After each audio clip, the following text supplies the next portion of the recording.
guys, welcome to my channel or welcome back to my channel. Today we are going to be discussing all things book series. So if you've been around for a little while, you will know that I have been trying to get my book series down to 10 or less by the end of the year. And we started out this year with around, the numbers aren't now in order, with around 40 to 50 series. I have added a few on this year, which is why I can't remember exactly how many we started with, but I currently have 50 series on my little tracker that I have had either added on this year or I started the year with. So I'm going to record my screen. We're going to put it up here. We're going to see how I'm doing. Okay, so what we're going to do is we're going to start off with the series that I have read this year. So I DNF'd two series. I DNF'd the You series because I was listening to the audiobook. I thought it was really, really graphic. I didn't overly like it and I just wasn't a massive fan of it.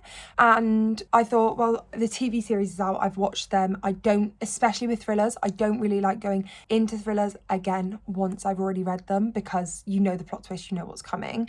And the Galilean Quartet as well, I have also DNF. I think the series is incredible and I think that the author is a beautiful person. It's just fantasy I struggle with. If the third and fourth book call to me and I want to pick them up, then maybe in the future I might do. This is kind of a soft DNF for a series, but I will not be putting it on my series tracker next year, and therefore I feel like I probably won't continue on the series. I did really enjoy the first book. I wasn't a massive fan of the second book because it was a prequel. Maybe I'll pick up the third book. I have then got through Alice Osman's Osmanverse, which is all the books kind of linking to Heartstopper. That series has 11 books in it. I will say I enjoyed her written books, but not as much as I liked Heartstopper, and I do feel like those books are not written for my demographic. They are written for a YA audience and they are written well for that audience, meaning that they are slightly young for what I deem is enjoyable for my taste. And so therefore I will continue on with the Heartstopper series, which has one more novel coming out, and then maybe if she puts out any more graphic novels I might look into reading them. However, I won't be picking up any more of her written work, but I have enjoyed the ones that I did read, and the audiobooks for those are really, really good, and they cover a lot of really important messages around sexuality, gender and discovering yourself. So I do feel like they are very important for the younger generation and they have an important message, but I personally don't feel like I am the right demographic for them. ACOTAR I've read previously. I put it on there just to know that there is a series that I'm currently in the middle of and I am interested in continuing, so that will stay on there for next year. The Cryptic Trinity, I read Cryptic Pursuit this year, one of my favourite books that I have read this year. It was incredible. The second book was due to come out at the end of this year, however it hasn't, and so we're not sure yet when the author is looking to release the second book. She is working on it, but it's not quite ready yet and she wasn't happy with it. So obviously I would rather her be happy with it and publish it when she's ready than I would wait. So then I would demand the book straight away. So I'm happy to wait, and the first book was so worth it. I'm excited to get back into that world. We've got the one and only Dream Harbour. I have been loving this series this year, mainly for the fact that they are great audiobook car reads. By that I just mean they're easy going. You can listen to them and don't need to worry too much about listening to every detail. So if you're driving along and you miss something because you're focusing on a corner or the traffic ahead, that's absolutely fine. They're so easily bingeable. 100% would recommend. They are quite spicy though. I know they're like Marmite. Some people love them, some people hate them. I personally love them, but like I said, they are a very easy audiobook car read. That's how I would describe them. I wouldn't necessarily ever sit down and physically read one, but I do like them for like on the walks, or I was listening to them a lot driving to and from Plymouth and Liverpool this year. So highly recommend them for that. The next series we had on here is Twilight, because I had picked up Midnight Sun, which was the fifth and final book in the Twilight series. It wasn't worth it. If you're reading it, I personally would stick with the original quartet, but I finished the series now. I don't need to go on with it. Same with After. I needed to finish off the final few books. Again, didn't really like the last book before, which was from Harden's perspective. However, I finished that series now and I did really enjoy it and would recommend. The Naturals by Jennifer Lynn Barnes, incredible. That book, those books for me were like holiday reads. I read them when I was on holiday in Turkey. I read the last two anyway whilst I was on holiday in Turkey, and they were perfect for that. They were suspenseful enough that kept me engaged while I was sat by the pool and in the sunshine, but not too much of a hard read that I was like, oh, I really don't want to be sat here reading this while I'm trying to figure it out while also trying to relax. They were really good, and I feel like they're they're the perfect level of YA where I can still enjoy them. I think sometimes I can really get into a YA book and other times I can't, and this is one instance that I could. Same with Chestnut Springs. I had a couple of books left to finish off. I finished the series now. Am I going to pick anything else up by Elsie Silver? Maybe. She's not a favourite author for me. These aren't favourite books for me, but I did really enjoy them, and so for that I will think about potentially picking up more of her work. I then had to finish off The Housemaid because Freida McFadden brought out a little novella for that one. I didn't feel the novella was necessary because I'd already read books 1 to 3 anyway. I feel like had you have read books 1, 2 and then read the novella and then book 3, it would have worked really well, but I feel like it was a bit redundant for me, but I enjoyed it nonetheless, and I think that was actually one of the best novellas I've read this year. We've then got Strangers by Jensen Parker. That's got 4 books in. Would highly recommend. They are indie published book. I think they are amazing and I love seeing the characters, and the book that was released this year is a reflection on one of the characters that was in one of the first 3 books. However, the male main character is in an accident and loses his memory, and so you're trying to figure it out, so it ended up being a little bit of a mystery as well, so I really enjoyed that one. Moving on to Devil Wears Prada. I read the whole series I think this year. If not, I ended last year with Devil Wears Prada and then I read the other 2 this year. Devil Wears Prada number 2, which I think is Revenge Wears Prada, was good. When Life Gives You Lululemons, unnecessary, didn't need it. Holes as well. The first book was good. The other 2 books weren't needed. I think we can all stick with Holes. I think there's a reason why you read Holes in school and you don't really talk about the other 2 books. They weren't great. I wouldn't necessarily recommend them. However, again, caveat is that I felt that they were very juvenile for me and I'm reading them as an adult, so I'm not going to be rating them as highly as what I probably would have had I read them as a teenager. Maple Hills series, I put this under the same umbrella that Dream Harbour's in. They are great audiobook car reads. Do I think I was absolutely sat down, wanted to read every second of them? Probably not. Like, they were really cute, cozy romances. They were spicy. They were good audiobook car reads. They were spicy and they caught my attention enough that kept me going whilst I was driving. However, were they the best things ever written? Absolutely not. The Family Upstairs. I preferred book 2 to book, which I think is The Family Remains, to book 1, which is The Family Upstairs. I thought The Family Upstairs was just a bit lackluster. That didn't give me a lot of suspense. I think it's because we knew what the ending was, because she started it with knowing what happened. At the ending, you're just trying to figure out what's actually going on. Whereas The Family Remains, I liked the family dynamic and the suspense in that. Cheat Sheet, another book which wasn't great, another series which wasn't great. They were cute, cozy romances. I enjoyed them for what they were. I enjoyed them at the time. I wasn't sat there kind of slogging it reading them, but are they the best thing ever written? No. Would I read them again? No. Did I enjoy them for the time that I read them? Absolutely. The Landon series, Waste of Space. That is a duology which follows the After series, and that could have been made into 1 book. Like, absolutely, Waste of Space. Sorry, this bike's going out the E38.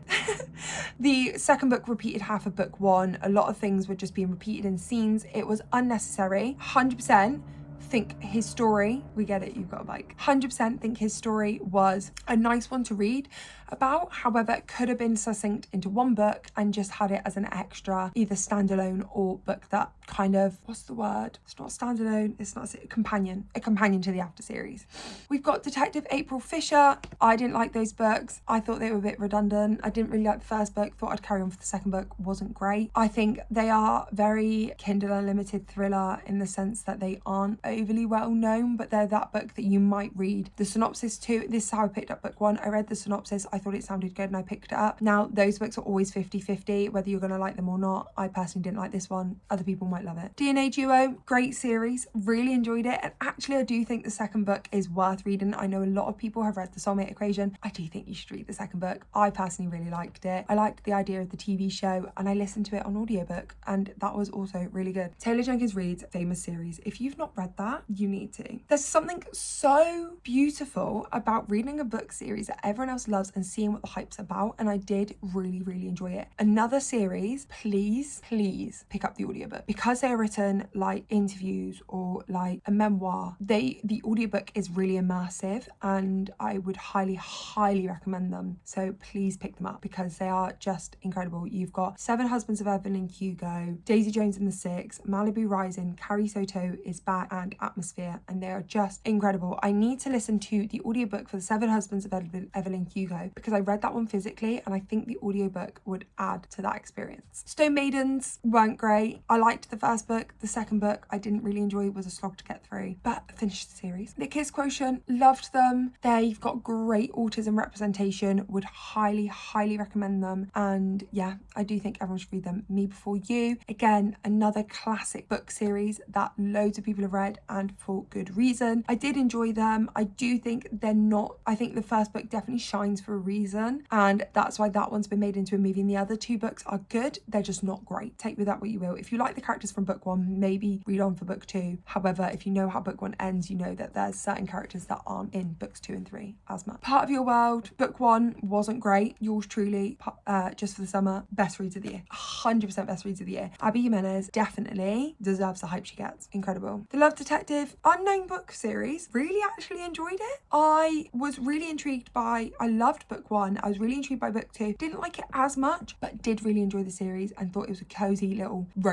mystery romance. It wasn't high stakes, you weren't at any point scared for the characters like a thriller or a mystery, a serious mystery, but it was a cozy mystery with some romance in there. It happened in Charleston. I really enjoyed The Match, didn't like The Enemy as much. I think The Match was just the right book at the right time. The Enemy fell victim to, I just didn't like it. Letters of Enchantment, Divine Rivals wasn't great. Divine Rivals and Ruthless Vows, that's it. Loved. Am I going to read Wild Reverence? Probably not. I didn't like it that much that I want to read the prequel, but I did like those two books. Definitely enjoyed Ruthless Vows a lot more than Divine Rivals, and I listened to them on audiobook and they were good. A Good Girl's Guide to Murder, books 1 and 2 and the little Killjoy novella, beautiful, wonderful. Book 3, the less said about that book the better. If you've been around for a while, you'll know, literally boils my blood. So glad to be finished with that series though, because I wasn't overly into it. And skipping one, going up to Noughts and Crosses, same thing is said for that. I enjoyed the series. I listened to it a lot on audio whilst out for runs and stuff like that, and I do think this series has a very important message about racism and puts it in a way that unfortunately is a way that resonates more with me because I am white, and it puts it as the white people being the minority or the discriminated against, and that helped me to understand it a little bit more. But I think the series has got a really great message. Will I be rereading them at any point? No, but I do think everyone should read them at least once in their life. Low Black Clock, should have just stayed at The Woman in Cabin 10. That second book, don't get me started, was unnecessary, written, waste of paper. We've then got The Shameless, which is the roommate and the intimacy experiment. The roommate, really enjoyed. The intimacy experiment wasn't as good. The intimacy experiment, I feel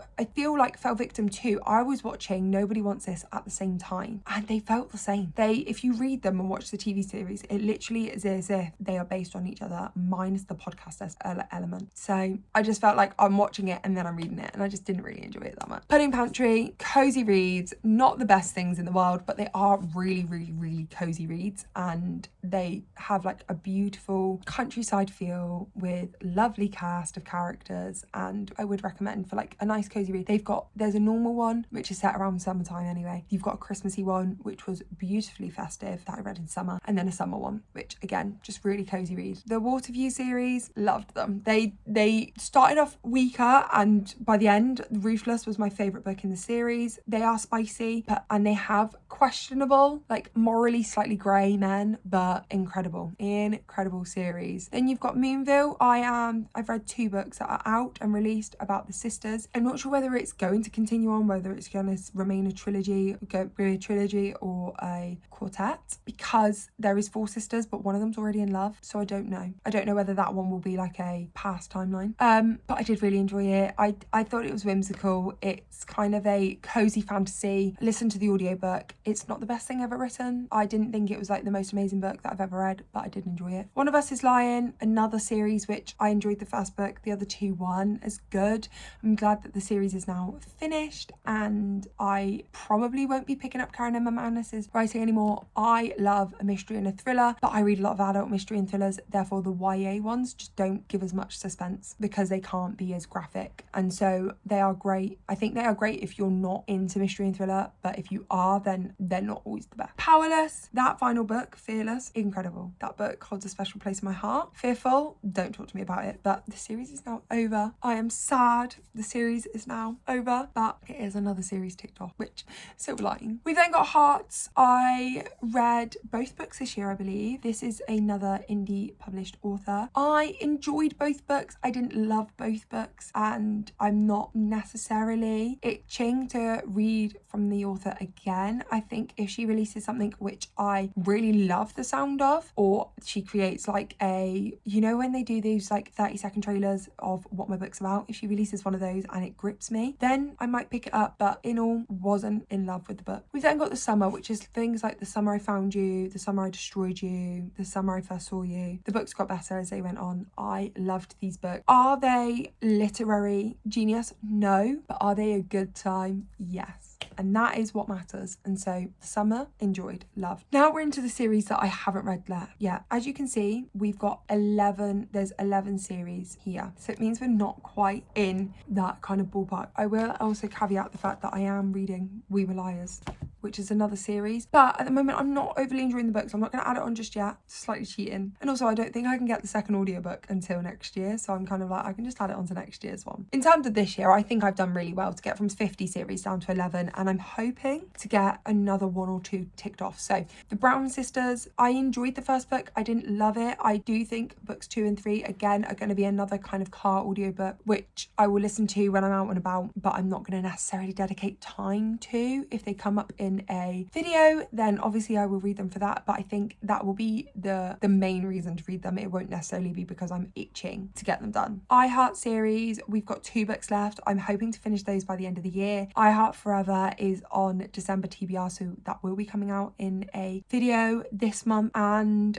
then we've only got I Heart Hawaii left, which I think with only 1 book left in the series, I can definitely get that done this year. Avalon Bay, I read Good Girl Complex recently. I really enjoyed that book, and so I am intrigued to listen to the other 2 books. I don't think I will get them done this year, but I am intrigued to carry on the series, and so I will be carrying them on. With only 2 books left, it shouldn't take me that long. Caravel, I need to finish this series as soon as possible. I need to finish off my reading for Bookmas, and then I have a kind of free-for-all reading for December, and Caravel Legendary is going to be the first book I pick up. No questions asked. I've been thinking about that book for so long. I need to finish that series, and so I will be buying it and picking it up as soon as I possibly can. And I'm hoping if that carries on that trajectory, then I'm hoping to finish the Caravel series this year as well. Then we've got the Hunger Games. I've recently just been bought the Hunger Games, the first 4 books in the Hunger Games series. I'm waiting for the newest book, which is the Sunrise on the Reaping book, to come out in the same format that I've got the first 4. But also I'm rereading the first 3, and then I need to read this Ballad of Songbirds and Snakes for the first time. So I will not be getting them done this year, but I will be reading them soon, so I'm very excited by that. We've got Magnolia Parks. I need to read book 1 for my 25 books to read in 2025. However, I've started it. I didn't overly enjoy it, so I'm gonna get through book 1, and then we'll see my thoughts on whether I continue reading for the rest of the series. Tattered and Torn, again, another series I'm itching to get back into, so I think I'm gonna have to do a bit more mood reading next year, or a few more picks from the Kindle TBR rather than just my physical TBR, because there's lots of books on there that I do really want to get to, but because I always pick physical books, I've been focusing on them this year. So Tattered and Torn, another series, mystery, romance, sign me up. I need to read them as soon as possible. Vancouver Agitators, I've not started yet. We will see if I like it. Never After, again, need to start that this year for the 25 books that I read in 2025. I'm really intrigued by these books, but I think I'm putting them off because they are classified as dark romance, and I'm not sure whether I'm going to like that. So I will give up the first book a try, and we'll get into it and see. Sunrise Cove, I have been putting this off because I can't get the books anywhere really, so I've been kind of like not wanting to buy them, so I'm looking into potentially getting a few soon, or seeing how I can do that, whether I can get a couple out of the library. You can read them in any order. They are interconnected standalones, so I will be picking a few of them up. I think I will be seeing if I can maybe read a few and see if I like them. If I don't, then we might scrap that series. And Annie Valentine, again, another one that I haven't started. We can get some of the audiobooks though, so I do think it's going to be one that I'm going to maybe start in the new year. A bit like the I Heart series, which I have read throughout the year with it being 8 books. I think Annie Valentine might be that series which I read throughout the year, and I'll read a book a month or whatever, and then just kind of have that as priority series for the year just to try and get through it, because 7 books is quite a lot when you haven't read any. But we are down to the last 11 series. I'm hoping to potentially definitely knock off I Heart and potentially knock off Caraval, maybe even Avalon Bay or a couple of the others with audiobooks this year. So I'm hoping to get this down to at least 10 this year, maybe with We Were Liars as well. But I am, even if it stays like this, we only have, I say only, there's 49 books left of the total amount of series books to read, and so that is doable next year. I think one of my goals next year will be to only ever be in the middle of 5 series at a time. So obviously at the moment I am in the middle of The Brown Sisters, I Heart, Avalon Bay, Caraval, Tattered and Torn, Sunrise Coast, and by the end of the year should hopefully also have started Never After, Magnolia Park. So that's 8 series that I'm in the middle of, so I want to get that down to not starting a new series until I'm at 5 or less, just to kind of keep them down, keep a good focus on them, because I've done so well at focusing on series this year, but that kind of took over my reading. And so as you would have seen on my physical TBR, I have a lot of standalones left that I would like to get through, and I think having such a series focus kind of ruined that, because I felt then I couldn't read any standalones. Let's get back into the middle. Thank you guys so much for watching. Comment down below any books from the series that you think I should be reading as soon as possible, any recommendations. I need some motivation to get through some of these series. I hope you guys are enjoying Bookmas, and I will speak to you tomorrow. Bye guys.